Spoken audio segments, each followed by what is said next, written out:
On this episode of Star Trek Universe, we are talking about Star Trek Picard 3x10, The Last Generation, right after these words from our mystery sponsors.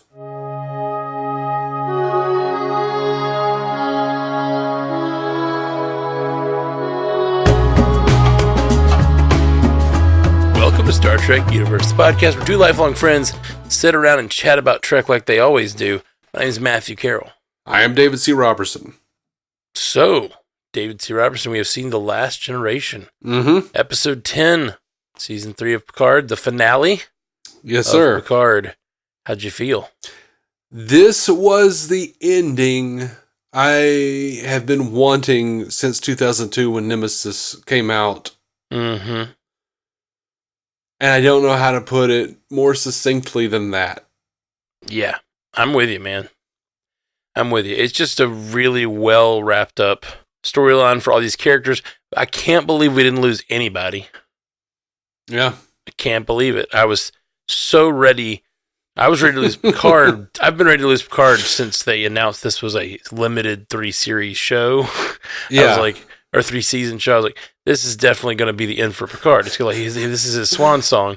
And at the end, he's like, they just leave him all in these sort of like advisory, like admiral roles that they can still stick around and be part of the universe whenever they want.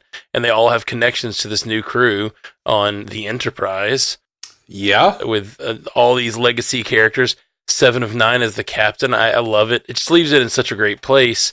But that's not even really what we're talking about. We're talking about the ending.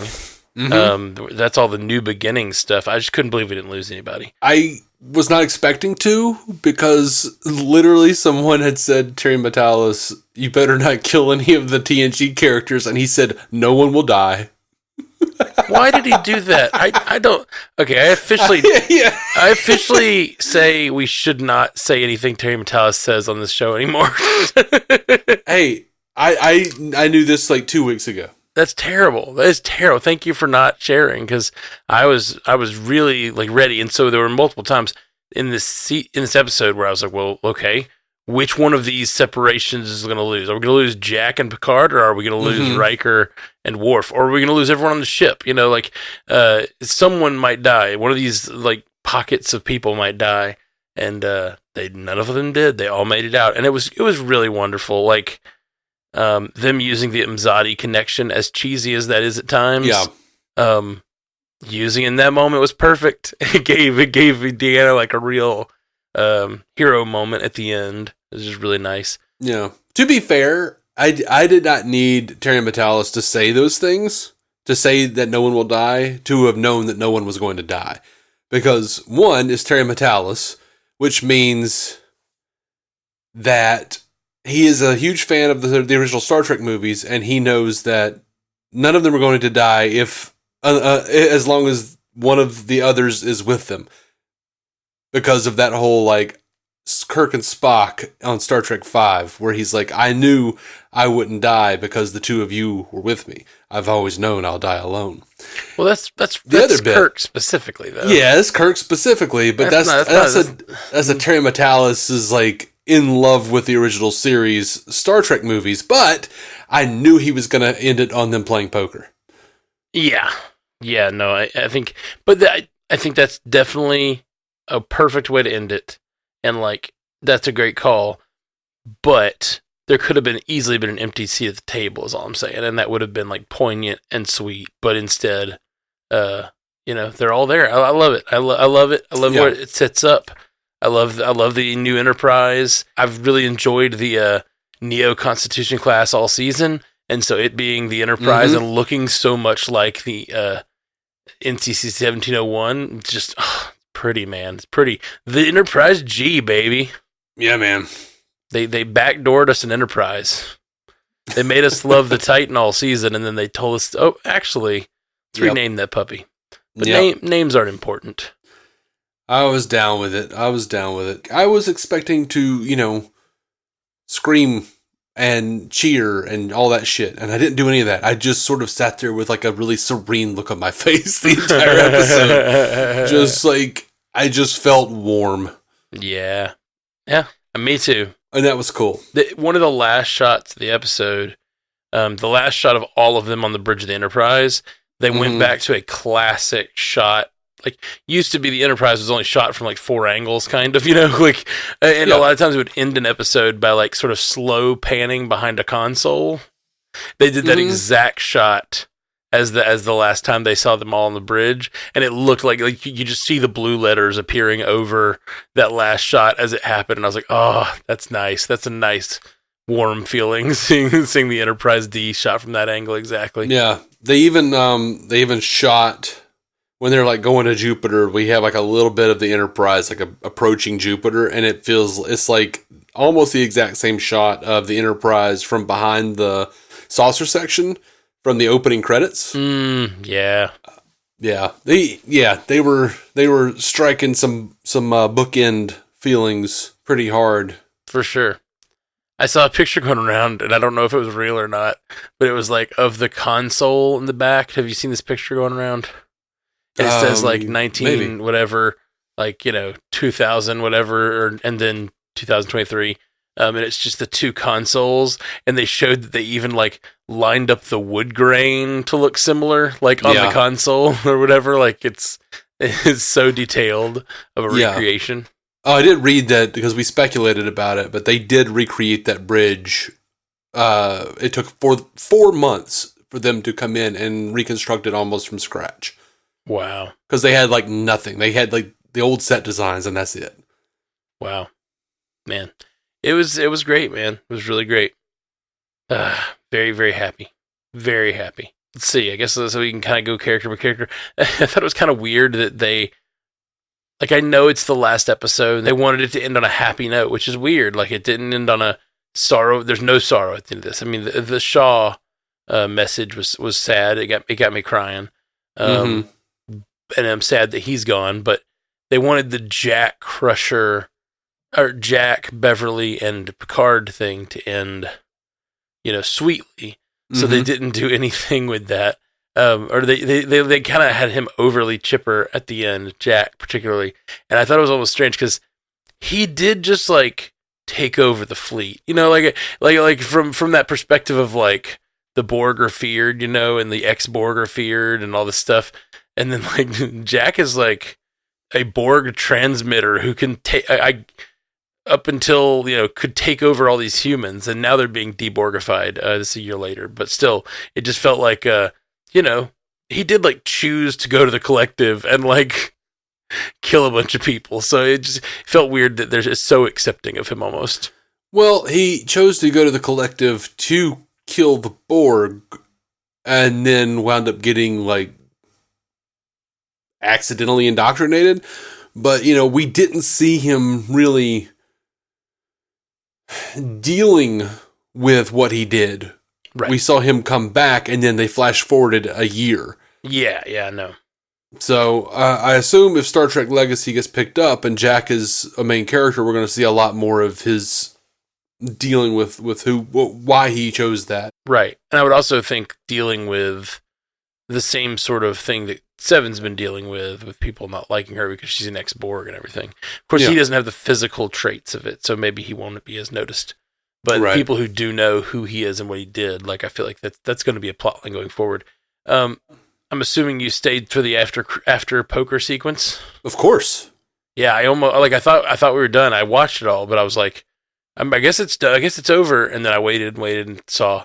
Dude, I was glad I didn't respond right away because you were like done, and I almost just messaged you and went Q, and then you were like, but I didn't. I was like, wait a minute, let me hold off. Yeah. And then you were like, holy shit. I was like, there it is. There it is.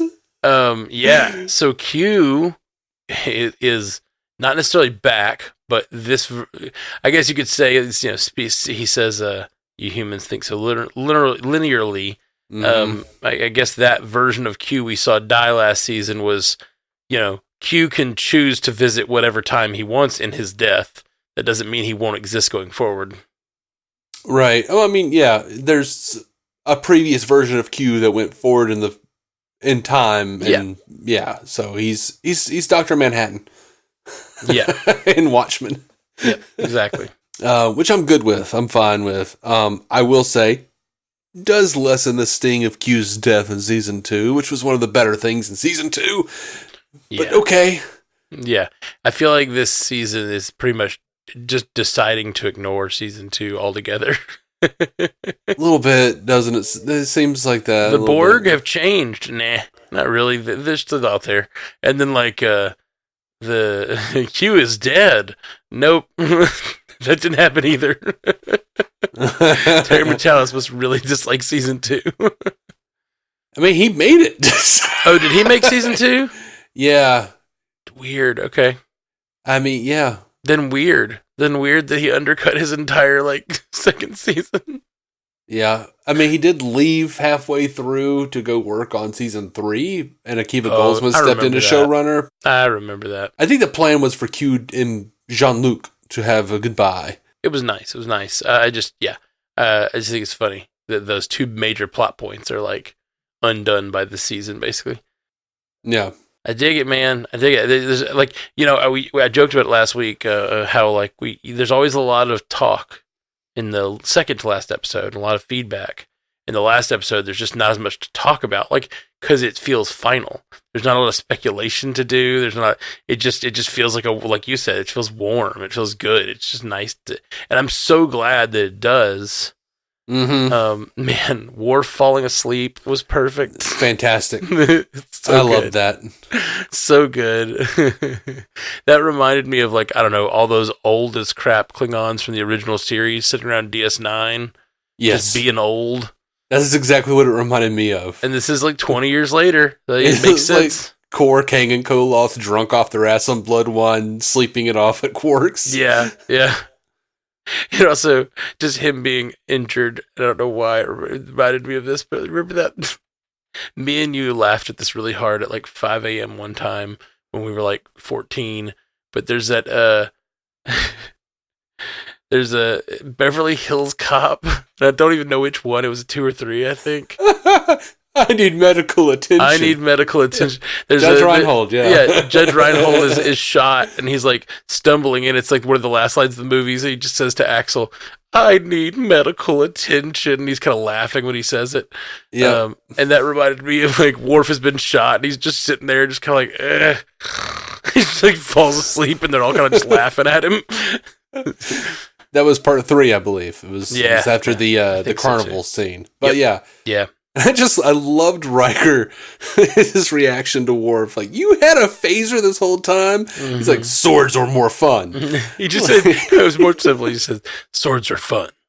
Yeah. It's a great line. It's great. Great. I love Data in his way too long counseling session. Yes. That's the ending I needed for Data. He's embarking on the new journey of being human. He's been wanting to be human. It's and then that conversation with Troy is perfect. It turns out that being human is far more complex even than my desire to be human. And Riker to Troy at the end, he's still batshit. She's like, stop. They're laughing at Data. Oh, it was perfect. It's perfect. And I loved how you feeling, Mr. Data? And he goes, okay. I slaps Riker on the shoulder. Yep. It's really good. It's just great, man. I love leaving Data here. Mm-hmm. And if we ever get him again, which we can, I'm great with that too. I know, we've talked about on the show before, pretty much everyone has said they would come back at this point.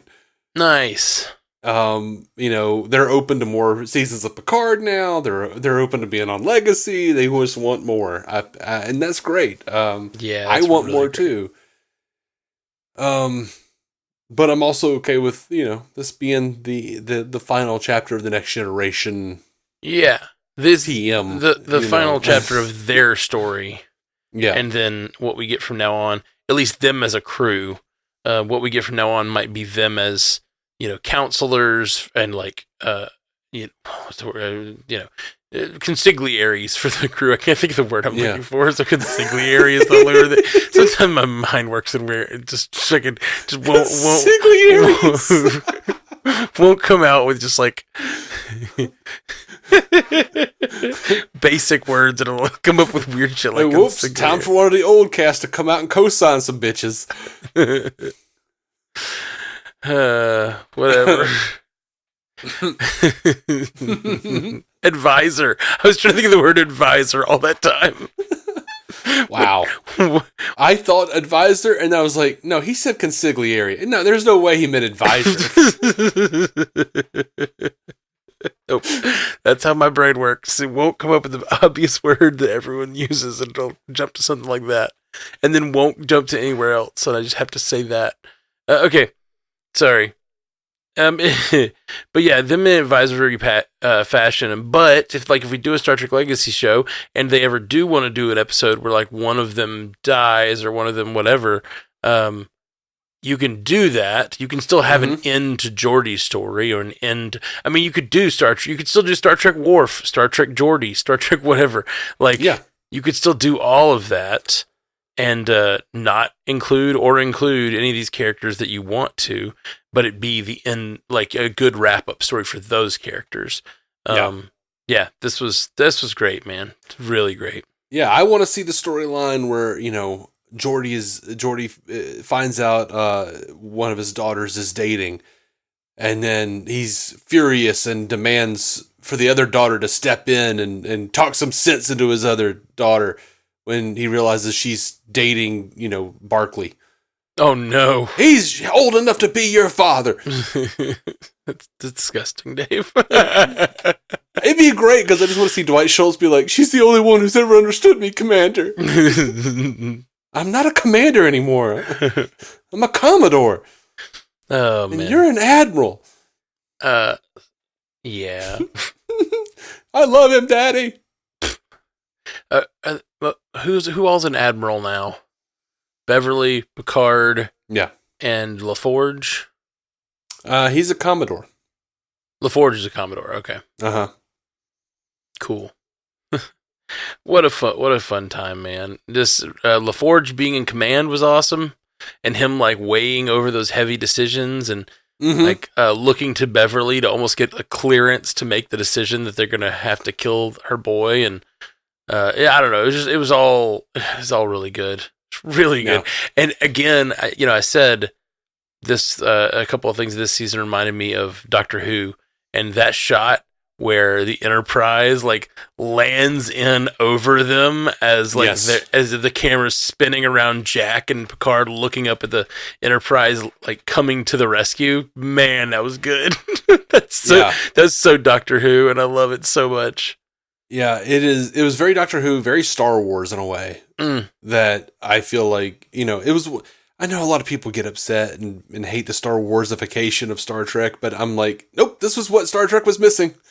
Yeah. This is what I've needed. Well, just a little bit. I definitely don't mind it being actionified. To me, that didn't feel like Star Wars. But it felt like Firefly more than anything. Yeah, no, really. Absolutely. It felt like Firefly. It felt like Firefly, and it felt like Doctor Who to me. I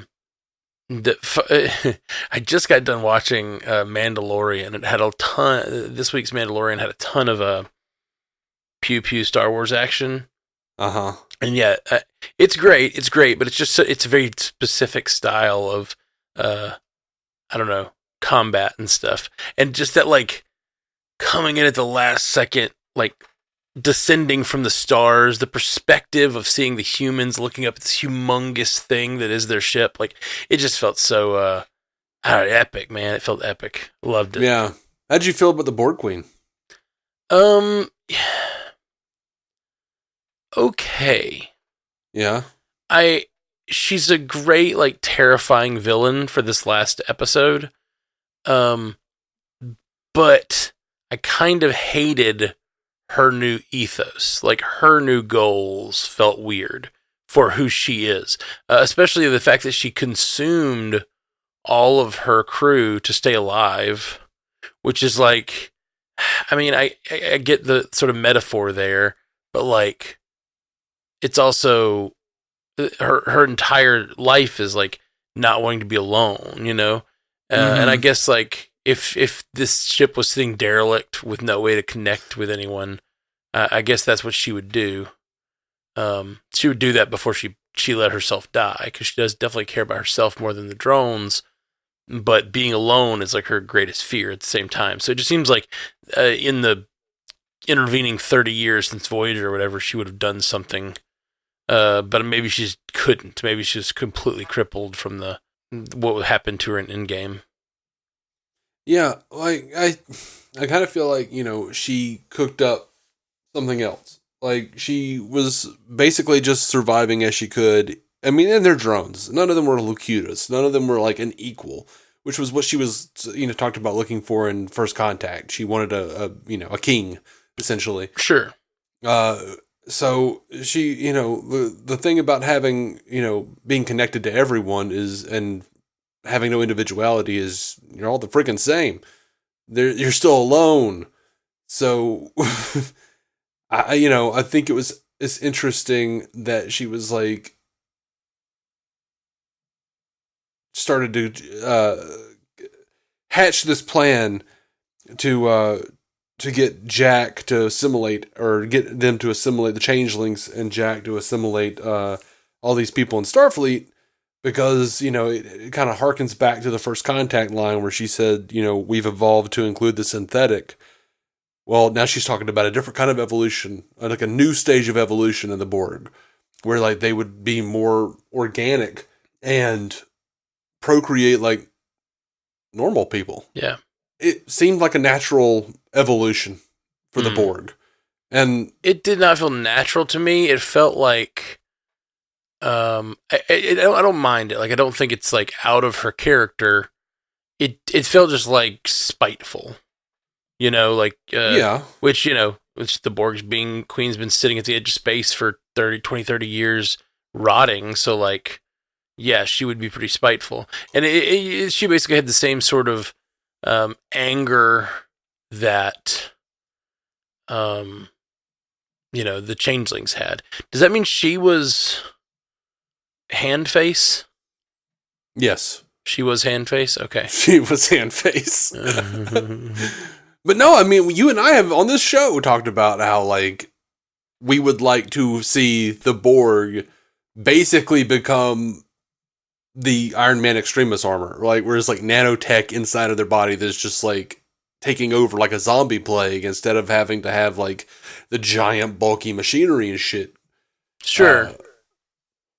Which, yeah, like, I mean, that's a fine evolution, but this is something very different, because what she's talking about is just like basically taking the like population. They were just going to become an organic species that all spoke to each other in their mind, like just a collective organic species, which is fine. But it also was like not seeking harmony. It was going to seek just destruction of everyone else. Which, yeah. I mean, harmony through destruction of all dissenting voices, I guess. Yeah, I don't know. It's interesting. I just find it was interesting because it was very different from the Borg we know, and I'm fine with it. I like it. I just don't like. It wasn't what I expected. No, or what I generally expect from the Borg, I guess. Mm-hmm. I was I was a little disappointed at the end when they were like, "Oh, we put everybody back through the transporter. We developed a thing to get like the Picard DNA out of them," and I'm like, I was kind of hoping that the next the Metallis's next planned series would be called Legacy, because literally everyone in Starfleet would be a Picard on a DNA level. Like, that's silly. And then like they're just like worried about, making sure like they have to institute new child like prenatal procedures to make sure the kid comes out okay, because everyone's inbred. Everyone is Picard. I don't think that's how it works. The Earl Grey market is going really high. Like, it's like everyone needs Earl Grey. No one plays anything but flutes. Do you think we'll see this technology again? I don't know. It's one of those things Star Trek likes to do, where you take something like this and like you get an episode 10 years down the line where someone has reverse engineered this kind of mind control and has like reinstituted it on some level, you know? Mm-hmm.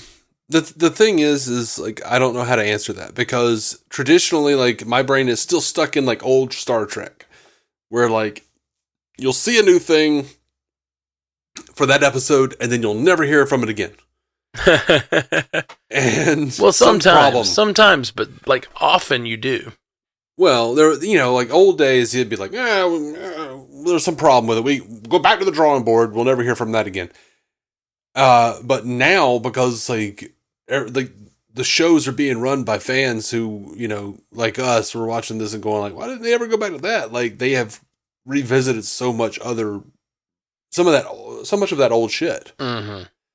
And, even when like people are going like, well, this doesn't make sense, why would they do it this way? And then like Terry Metalis is like, just like putting up like a clip of Voyager and be like, I don't know, why did they do it here? This is a direct reference to how this works from here. Also, here's a TNG. Here's we've got fans running the asylum. Yeah. So I don't know, maybe so. Yeah, it's just one of those things that like I could see in the future, like an episode or an arc where there's some villain who has repurposed this technology, or even someone thinking they're doing a good thing, kind of like they did with the fleet this episode, where like, yeah, we've instituted using this like Uromatic syndrome, whatever, scoopage. We've instituted a protocol with our warrior class or something. Like it could be an alien race, it could be like. What if like all of the I don't know, Cardassians, when they go on the battlefield, or the Klingons institute some sort of like battle readiness mode where they all like control it. The admiral like controls everyone's brains or something like that. Like could be an interesting thing to see in the future. And this could be like the root of that kind of technology. I don't know. My mind's just already like wanting to write Star Trek episodes about like this, you know what I mean? And that's the fun. Mm-hmm. That's the fun, man. It's so great. Yeah. Let's see. Who have we not touched on? No Wesley, but Crusher's around still. So yeah, it's definitely possible that we'll see Wesley in the future come to see his brother on the Enterprise. How cool was that? That would be dope. Especially with Q out there doing his thing, like these two, like, I wonder what Q thinks of the Travelers or whatever. I would like to know.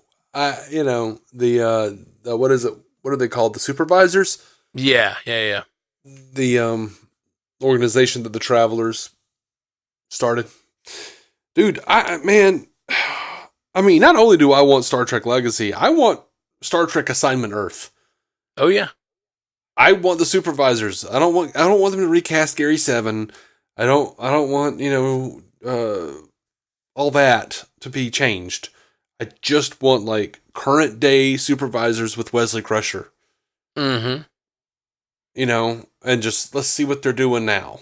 Yeah. Yeah, man. I will, and I'd love to see that as a series. Sounds fun, but like I think given that they've introduced it, I think we will be seeing it in episodes going forward. Like we'll see it again, I think.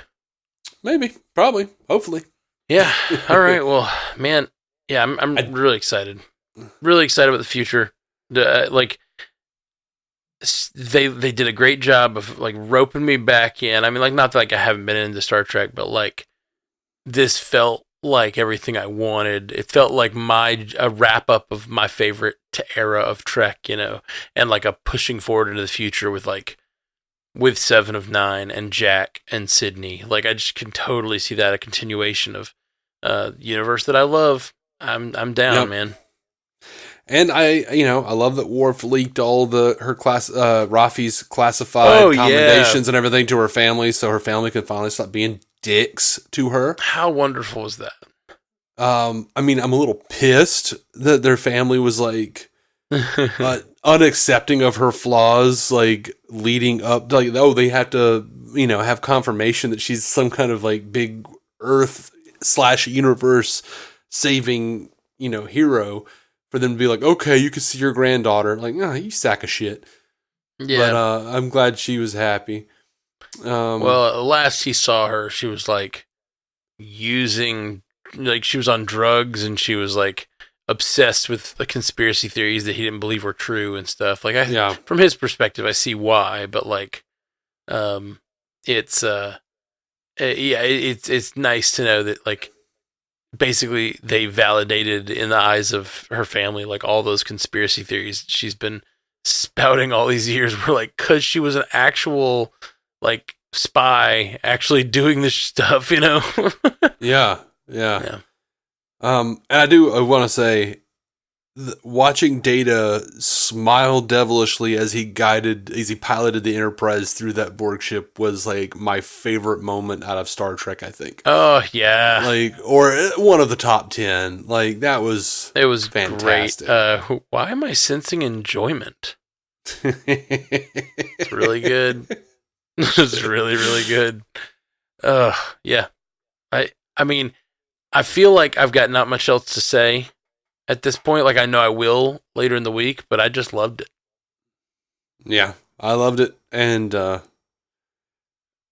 don't know. I kind of feel like I need to process more. Exactly. Yeah, I kind of do too. I feel like right now I'm just like in the glow of how good I think it was and how well it wrapped everything up, and like made the Borg interesting again. I feel like I need to go back and see. Early in the middle of the week, I was thinking about my take on Picard, and this is me just being a little petty that I didn't get what I wanted. But in the middle of the week, I was thinking about how my thoughts on Picard last week were, well, this show started with him, like, you know, deciding to save his son and like screw over a bunch of other people. So, like, you know, one way to end this arc is for him to like be willing to kill his son, you know, to save the universe. But then I reconsidered it when I was thinking about throughout the week, and I was like, but this episode, like last week's episode started with him joining forces with the rest of the crew and following protocol and not trusting his son. Mm-hmm. And I think that was a different way to go with it, where like, or like almost like, you know, fearing that like his son would do the same thing he did given the same opportunity, which he did. I mean, he did. But like, yeah. I don't know, there's something beautiful about a father seeing the sins of their son and how similar they are to their own mistakes, and seeing their own humanity as reflected in their child's, and having like a love for themselves that is like they see their child who they love and who they don't blame for the mistakes that they've made, and in that they see their own guilt assuaged. You know what I mean? And I think there was something to play with there, and maybe they did a little bit. I need to rewatch it, but I don't feel like it. Middle of the week, I was like, maybe this is about him coming to terms with his mistakes as Locutus, what he still has all this regret, and seeing it through the eyes of his own son, and in not blaming his son, but having empathy for his son, he can have empathy for himself, which I thought would be a really beautiful way to wrap that part of Picard's story up. I don't know that they did that exactly, but it was more about like, he didn't stick with Jack. He didn't stand by Jack when he had the chance. Like when Jack was decided to run off to the Borg, he was like, we're going to lock you in this room, and we put guards outside, you know? And instead, at the end, he did decide, like, even if you're going to stay here and be a Borg, I'm going to stay with you. Like, I'm with you no matter what. And he says, like, I got to stop being your captain now because I got to go be a father. And, like, get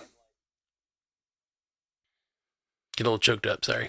But it's like, maybe sometimes being a good father is crossing lines for your own son or whatever. And like in that moment, it was meaningful, being with your children even when they're making the worst mistakes. You know, you're still on their side. That unconditional positive regard or whatever.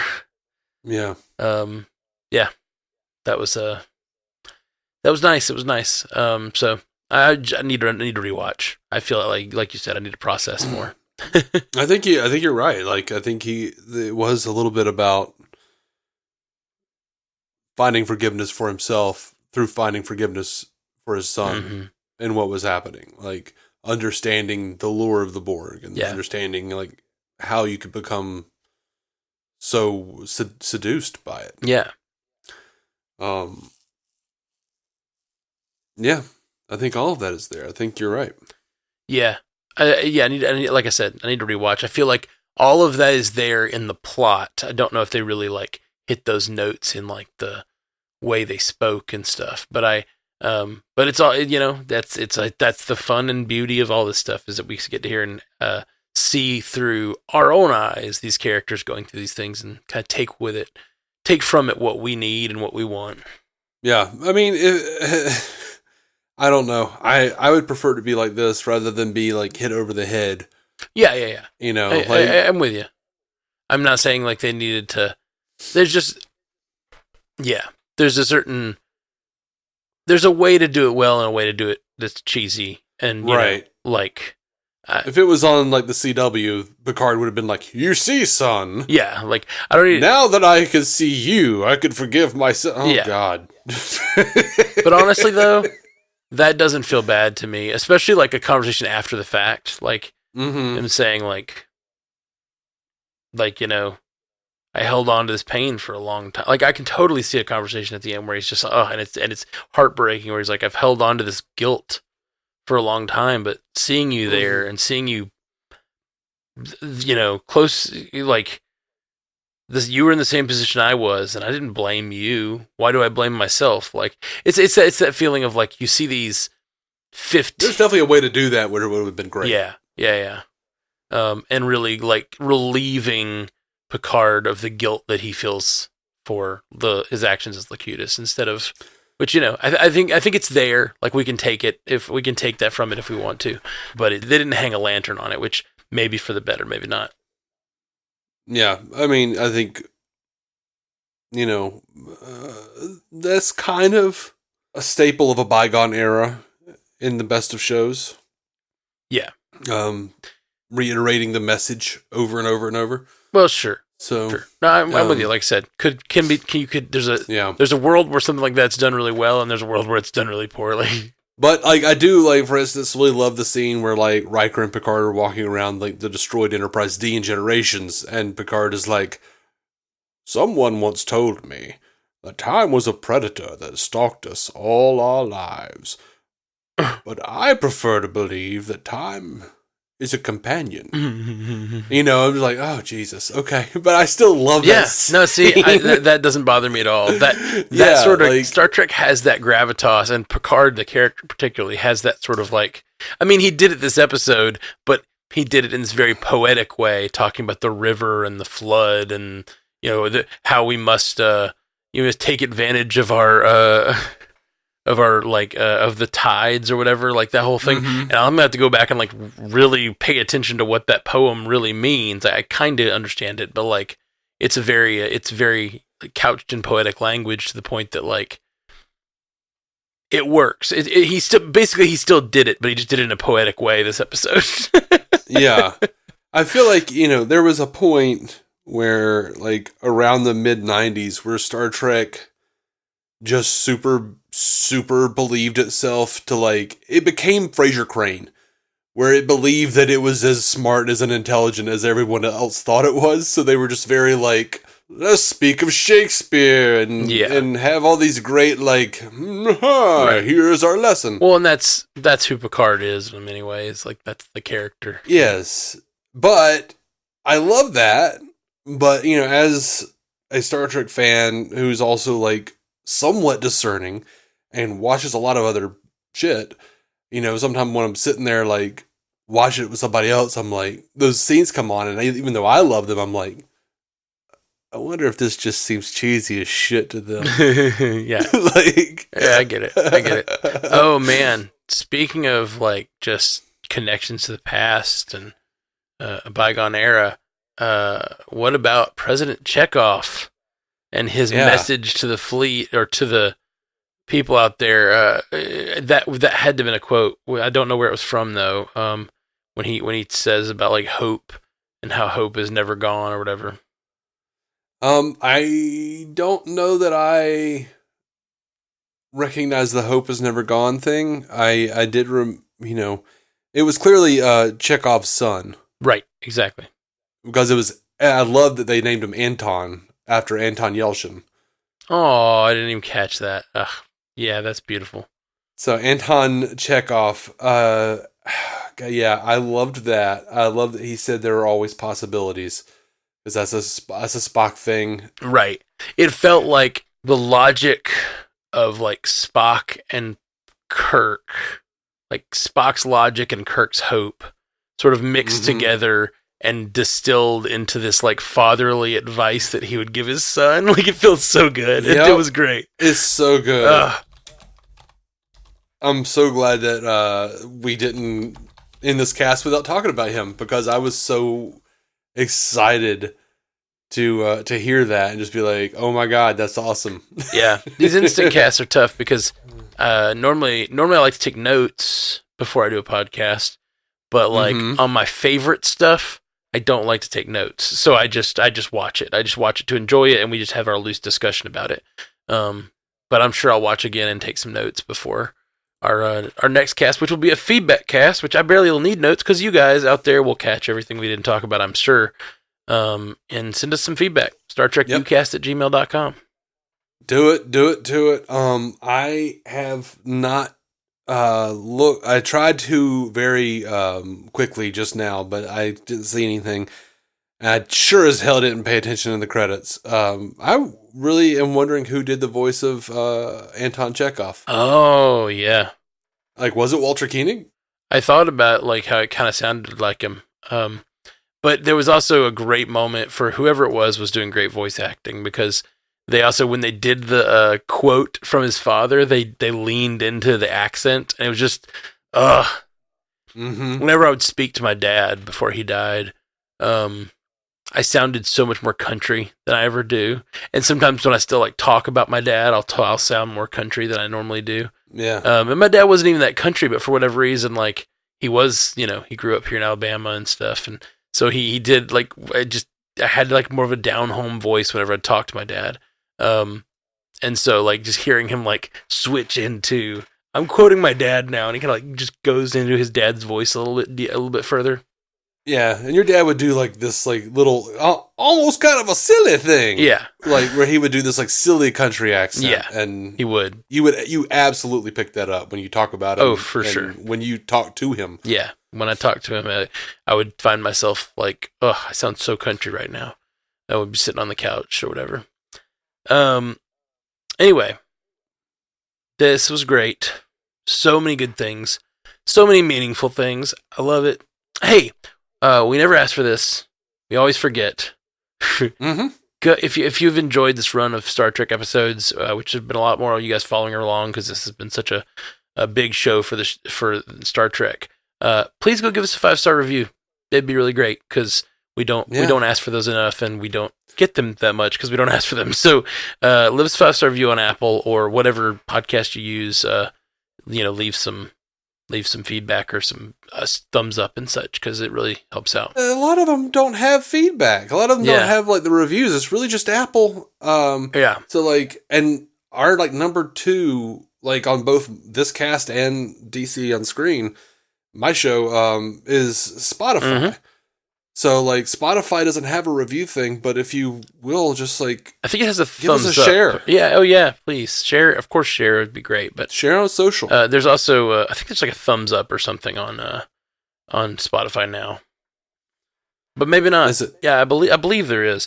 There is something kind of neat on Spotify. We're running Multiverse News. We're hosting it with Spotify. And they have a thing where I don't know if you can do it if you're not hosting it, but if you're hosting it on Spotify, you can put a poll up on Spotify. So it asks a question right on the app where you're listening. So we've been doing that like on Multiverse News every week, asking a question of the audience, and they can write there in Spotify, like vote. And then we get to talk about it on the next episode, which has been really fun. Cool. You might be able to do it even if you're hosted elsewhere, but I'll have to look into it. Okay. All right. But yeah. We love you guys. Joel on True. Live long, prosper, cake is eternal. What was the one last week? Dumjot human. Dumjot human. Thank you for listening to the Star Trek Universe Podcast, a Stranded Panda production. If you'd like to hear more from David C. Robertson, check out the DC On Screen podcast or maladjusted.tv for his web videos. If you'd like to hear more from Matthew Carroll, check out the Marvel Cinematic Universe podcast or listen to his music. Just search for Matthew Carroll anywhere you get music.